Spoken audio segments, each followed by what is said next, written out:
Hello there.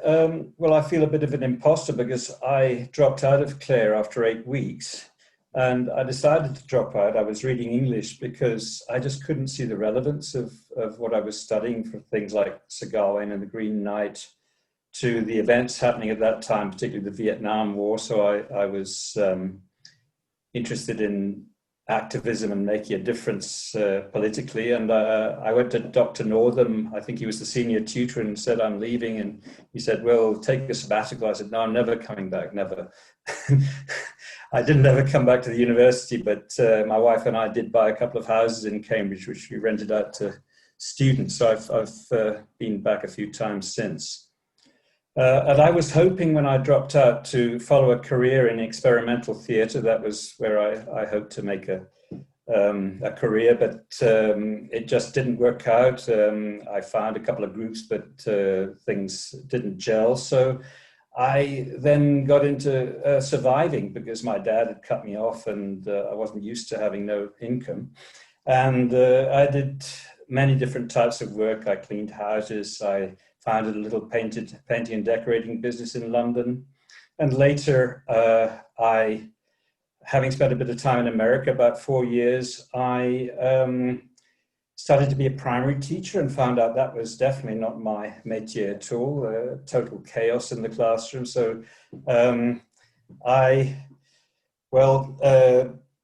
eventually came to Switzerland with now my third wife, Maggie, and I translated for a while for Siemens Building Technologies and ended up teaching English as a foreign language in Swiss universities. And I've also trained as a life coach, which is an interesting field. I haven't had many clients, but some interesting people. And the things that have brought me satisfaction, because this is Armin's fourth question, was basically mastering challenges, especially finding out how to do a job as well as possible, even something as simple as painting a room, because I'm not a very handy person, and it's a challenge to do that kind of thing well. And also working with other people, finding ways to master challenges with them. Also in the world of teaching, I've worked a lot together with my wife. She's been my boss quite a lot in the most recent university. And working with lively young students. They have such a lot of energy and inspiration, and especially ones I found in the environmental field here in Switzerland have been extremely inspiring. So to preempt your question about what advice I would give to graduates at Clare about choosing a successful career, I would recommend they find a definition of success that inspires them.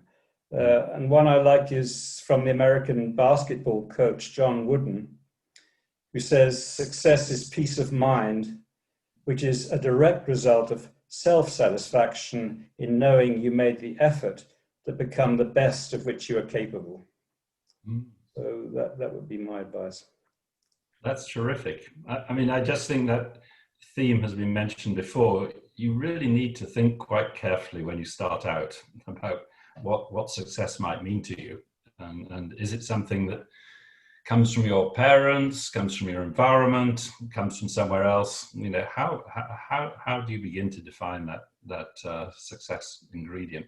An Irishman once said to me, success, Roger, is a terminal illness. And I always remember that. I thought that was a fantastic comment.